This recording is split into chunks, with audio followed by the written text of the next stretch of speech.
We thank Open Door for inviting us to be part of this thread um, and to be part of telling the stories of resilience of newcomers to Canada. I don't know about you, Sultan, but I have quite a few. When I came a few years ago, I was a student and I came during October, like now, and there was a lot of snow. I have never seen snow in my life. So I got out of the plane, and that day there was freezing rain, and then there was snow. And then in the evening, when I landed at the airport, it looked like one giant smoking scheme, like a chimney. So, so like literally, I almost spoke like that guy in the Cool Running movie, the one who say, "How come your country is smoking?" Yeah. I felt I wanted to turn around and get back in the plane and go back to where I came from. But now, almost 20 years, I'm still here. So it is one of the stories of resilience that stuck with me because I didn't know how to dress appropriately. I came as international student. I didn't have like a proper orientation, like the one that immigrants or refugees do get at the IOM. I didn't have any of that. So when I got on the campus, I also did not know how to walk on the snow. So I had snow boot on, I'll keep on falling. And then I asked my roommate, how do you Canadian or how do you people walk on this thing? So she went to the store and she got me those snow gripping you put on the shoe thing. Then I asked her, what am I going to do? Am I, like in my country, you put those things on tires, Yeah. you grip. So here in Canada, I was putting on my shoes to try and walk. So it was kind of interesting, but anyway, like it went beautifully, and here I am at today. So that's one of the first thing of the resilient about the weather. And right now it is horrible outside to drive as we are speaking. So in my mind, I always tell myself, if I made it during that time, I should be able to kind of try and maneuver this snow and this weather at the moment. I think we came in the same time. I was refugee 2 years, 10 days, 8 hours in Karachi, Pakistan. 8 hours? 8 hours. I was a refugee the whole of my life. So we were, when we were giving the visa, they asked me, do you have families in Saskatchewan? I said, no. They said, we will send you to Saskatoon. Are you going? I said, sure. Is that outside Pakistan? They said, yeah, it's outside Pakistan. It's in Canada. I said, okay, sure. So we dressed, it was plus 27 when we sat in the plane. It was December 6, 2000. You might have came either before us or you came the year after. Correct, the year after. Year after. So we were dressed for plus 27. And when we got out of plane in Toronto, it was minus 33. So they hold us in the airport. They said they're not dressed for Saskatoon at that time. So they brought us some shoes and jackets. That's what one thing you learn, that when it's cold, you don't need to worry about the size of the shoes. I was given size 11 boots. So you have to make sure that your foot is, you have to have just try to wear it at that time. So there were different shoes. It was all 10 and 11. So I was in the pile when we got there. There was 4 families. I got the number 11 because that was the only thing left there. So we came to Saskatoon. When we got out of the plane at 10 o'clock that night, it was minus 42. So I've always been, Open Door always been there for us. That night we had a counselor from Open Door Society, and here we are again with Open Doors program. And I work with Open Door Society, and I've been involved in so many different levels as employee, as client, and I served in the board of directors. So now I'm an employee in the management team. But that night when we got out of the plane, we had no families, no friends, but there was only one gentleman standing there waiting for us from Open Door Society to help us come to Saskatoon. But that was minus 42. It was similar snow, if not the same. Maybe it was about 30 centimeters of snow that day. But we knew, because we grew up in the northern part of Afghanistan, so we knew how to walk or even bike in the wintertime in the snow. But it was not as cold as here. You are lucky. Yeah, the story that we always talk about, that what happened between the refugee camp and Saskatoon, I had $100 in my pocket. I had 2 kids, 1-year-old and 2 years old, and my wife was pregnant for the 3rd child. And we didn't have any families in Canada, so I was thinking of opening a business when I came to Canada with what, $100? $100? That's right. So this is here when I tell people always laugh because they think it is $100 not have any value. But in Pakistan that year, you could have a good business, maybe a vendor being in the street buying things and selling it. You could make a good income during the day. So I thought, okay, what so many different business ideas from Karachi, Pakistan, until we get to Frankfurt, Germany. And I was thinking, okay, I should do this way. But then I said, no, if that business does not work, I will do it this way. Then eventually I landed at buying some frying machine and potatoes and making fries and ketchup selling in the streets. So thinking about like the weather of Pakistan, right? Yeah. But in Frankfurt, my little daughter, she asked for juice and the other one asked for a burger. So I bought a burger and a juice. And I didn't look at the menu. So I was thinking about Pakistani money.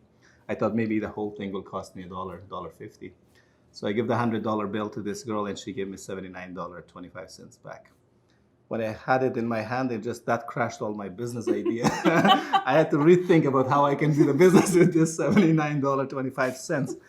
I was looking at the kids when they were having this burger and juice, and I was looking around and I said, okay, now all my business is eaten out. Literally. Literally, they add my business. But when I got to Saskatoon, I thought about it. I said, even if I had that $100 now with this weather, you cannot make that business here. Where are you going to sail on the street? Yeah, there is no way that you could go out or do any business outside with this weather of Saskatchewan. So that's one of this story. But there's the other piece, which Anita or the team, what we talked about it before, they're interested to see. I was teaching in Pakistan. I was teaching English. I was teaching in Afghanistan. I learned English in 1993. The English is not the problem when you go from people think that you don't speak the language, but the problem for newcomers is more about how you speak it and what words you're using it. So I had not a professor, a person who was teaching us. We used to call him professor, but he was actually working with ICRC. He was teaching us English. He was from Scotland, and he told us when you go to foreign country, it is very impolite if you're asking for a toilet. When you go to outside, ask for people. If you need some places to go, you have to ask for WC, water clothes. That's more appropriate and polite way. If you wash your hands somewhere, you just ask for washrooms. Just there you can go and wash your hands. And if you want to take bath, you go to ask for bathrooms. So here, my little daughter and I, we are in airport of Toronto. She wants to go to bathroom, which we call it bathroom now. So I was asking for WC. I was asking at least 5 or 6 people, where's water clothes? And they're looking at me and says, there's no water clothes here. So where's WC? Oh, we don't have WC here. So she was just panicking, and I was panicking, going around and asking people about it. And an elderly woman stopped by and she said, are you looking for a fast food restaurant? I said, do they have a toilet to go? She said, oh, that's washroom. I said, no, I'm not looking for a washroom.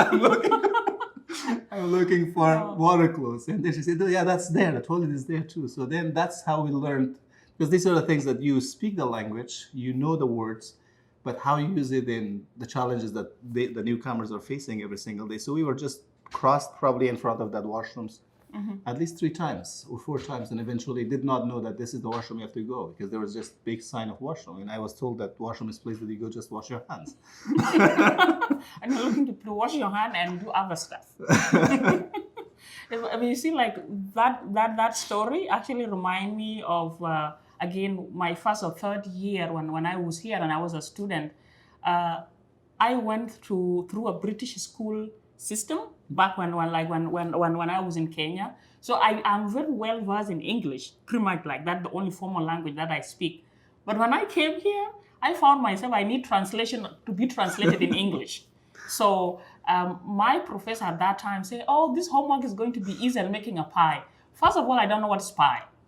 And why will somebody say, I don't even know if pie a food or is it a form of a craft or something. I was so confused and everybody burst out laughing. When I say, okay, what is a pie? Why do you say pie is easy to make? How does pie look like? All those stories. And then another one at that time was my roommate telling me, it is going to be a blizzard today, so you need to wear your pants. Back when I was growing up, when somebody tell you your pants is what you wear inside is underwear, it's not what you wear on top. Yeah. And that goes with most of my clients. They know English, but when they're trying to maneuver, helping their children do the homework, or when they are going to grocery stores, they will ask things that are in English, but they are like in the British English. or what we now have here is North American English. It's kind of a little bit, you have to be resilient to be able to maneuver and try to kind of, have the like a compatibility. The other piece in relation to all the newcomers challenges or the resiliency that all of us we are facing. When I came to Canada, I came with economics, a degree, 3 years degree of economics. And when I sent the TriQuas that year, Afghanistan was just on the verge of American just went there back, and Afghanistan was in the middle of kind of going away from Taliban to the new regime, and they tried to contact the university, and they told me that they cannot contact universities. They accepted my grade 12 education, but not my university degree. So they asked me that we will give you a chance to go back to accepting grade 12 to equivalency of grade 12 of Canadian if you go back to school and finish 3 or 4 classes. So thinking, I was not sure what I should do. So I was thinking, okay, I should be a good mechanic because I'm good at doing some changing tires and changing oils. So I went to SIAS, or that time they call it SIAS, now SAS Poly, and I told him I want to be heavy duty mechanic. And they said, did you work as a mechanic? I said, I saw my brother working, so I could do the job. So it was transferred. Okay. So I was really into going and doing heavy duty mechanic. They told me, okay, we will accept your credentials of grade 12, but you have to go to do this math A30, B30, and science A30, and English A30 and B30. So there were 6 subjects. I went and enrolled to Holy Cross High School. So I finished those courses, 6 classes, between I would say January and September 2001 until May 2002. When I finished that, then I came back. I changed my mind. I didn't go back to heavy-duty mechanic that time. So I went back to work in a meat factory because many of the people, when they're coming with education, they expect that I have this education, I should get this job. And that's what they need to be resilient and also at the same time being fluid to understand that Canada, although when you're sending your application, when you receive those credentials, acceptancy before coming to Canada, it's only for those embassies or those processing centers that they look at credentials. They are not transferred or accepted by businesses in other province by province. It's all very different. So then I went and worked in a meat company, but then I went back to college and I did another 18 months of accounting technician. And then I went back to university. I did 4 years of business, which that time they call it business college, but they changed it to Edward School of Business. I did my HR degree, and then I went back to Cape Breton University. I did my MBA. So it took me another 20 years to be where I was 20 years ago. So that's where you have to find ways. Throughout this 20 years that I'm in Canada, I did not stop working. I was always working either full-time or part-time. And one time, what you can talk about the resiliency and how you build yourself, which I'm telling my 19-year-old son now. When you have 5 class, he just closes his door. He doesn't want to talk to anybody. He says, I have exam.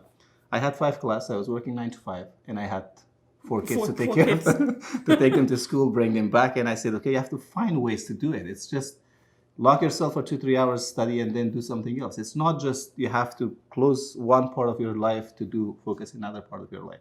You have to be able to work around it and just kind of think about how it's connected and helping. And I'm very thankful that having family and children, sometimes people will laugh at me when I say that when my daughter was grade 8, I was giving my paper that she was proofreading for me. But I was telling her that this is helping you read because it was helping both of us, right? It was helping her to read it. And if she grew up here, so she went from grade 1 to now she finished university, but it was helping me to see, because sometimes you're reading the paper 10 times, you don't see your own errors. Correct. But then helping the kids to read it. So we were just growing up all family of students. And that's what I'm telling all people. If you want to be successful when you're coming to Canada, aside from how to walk on snow and learn to drive and run around. But it's the starting point. Yeah, that's what I just 10 minutes ago I was pulling another friend from the snow. Yeah. But also be able to be like a water, like whatever shape, when you put in a different kind of pot or plate, you have to take the shape of that environment. Otherwise, it will be, if you're solid like a piece of ice, it will be hard in Canada because it's cold. You will not fit anywhere. You will not fit in. Yeah, so you have to be fluid, and again, that's what when I talk to my friends and families, and my brothers recently arrived, I'd always tell them, be like water. Take the shape of the environment that you fall into. On that note, thank you very much for listening to our stories. I hope that this will give you some information about the challenges and the resiliency and the other day-to-day barriers that newcomers are facing when they're coming to Canada and to this society. Those who are coming today to this country will be part of this fabric of this society tomorrow. And I hope that I didn't, you forgive me for all of those mistakes that we have made. I hope that we will encourage, just give you some sort of word of resiliency. And if you have your own stories, you can share with us, with Open Door Society, with the team of Cultural Bridging. Thank you for listening, and thank you, the Cultural Bridging team, for inviting us to this Threads program. Thank you.